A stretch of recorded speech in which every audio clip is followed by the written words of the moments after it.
আমরা হসপিটালে র্যাব বেগমগঞ্জ ক্যাম্পের সহযোগিতায় এই দালাল যারা সাধারণ রোগীদেরকে বিভিন্নভাবে হয়রানি করে প্রলোভন দেখিয়ে বিভিন্ন বেসরকারি হসপিটালে নিয়ে যায় তাদেরকে ধরার জন্য অভিযান পরিচালনা করা হয়। অভিযানে বেশ কয়েকজন দালালকে ধরা হয় এবং যাচাই বাছাই শেষে 7 জন দালালকে দেশের প্রচলিত আইনে বিভিন্ন মেয়াদে সাজা প্রদান করা হয়। কাউকে 7 দিন, 15 দিন, 1 মাস ওইভাবে প্রদান করে এবং হসপিটালের সুপারিনটেন্ডেন্ট মহোদয়ের সাথে এই ব্যাপারে কথা বলা হয়। ভবিষ্যতে যেন সুপারিনটেন্ডেন্ট মহোদয়ের রেফারেন্সের সুযোগ নিয়ে কেউ এখানে মাস্টার রোল বা আউটসোর্সিংয়ের কর্মচারীর পরিচয় দিয়ে তাদের কর্মকাণ্ড পরিচালনা না করতে পারে। সুপারিনটেন্ডেন্ট মহোদয়কে এই ব্যাপারে অনুরোধ করা হয় যেন সেই পরিবেশ নিশ্চিত করা হয়।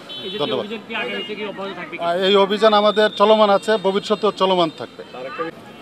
আমাদের কাছে অনেক দিন ধরে গোপন তথ্য ছিল যে বিভিন্ন অসাধু এবং দালাল চক্র যারা বিভিন্নভাবে বিভিন্ন রোগীকে যারা সেবা গ্রহীতা এখানে আসে তাদেরকে বিভিন্নভাবে পথভ্রষ্ট করে বিভিন্নভাবে তাদের ক্ষতিগ্রস্ত আর্থিকভাবে ক্ষতিগ্রস্ত করছে এবং তাদের প্রকৃত স্বাস্থ্যসেবা থেকে বঞ্চিত করছে। তো এই তথ্যের ভিত্তিতে আমরা আমাদের নজরদারি বৃদ্ধি করি এবং পরবর্তীতে আমরা জেলা প্রশাসনের সহায়তায় আমাদের মাননীয় অধিনায়ক র্যাব 11 সিও স্যারের সার্বিক নির্দেশনায় আমরা একসাথে জেলা প্রশাসন নোয়াখালী এবং র্যাব 11 CPC 3 একসাথে আমরা এই অভিযান পরিচালনা করি এবং অভিযান পরিচালনায় আমরা বেশ কয়েকজন দালালকে ধরতে সক্ষম হই এবং তাদেরকে আইনানুগ ব্যবস্থা গ্রহণ করার জন্য মাননীয় ম্যাজিস্ট্রেট মহোদয় বিভিন্ন মেয়াদে সাজা প্রদান করেছেন এবং সেই সাজা তাদেরকে পরবর্তী কার্যক্রম গ্রহণ করা হবে।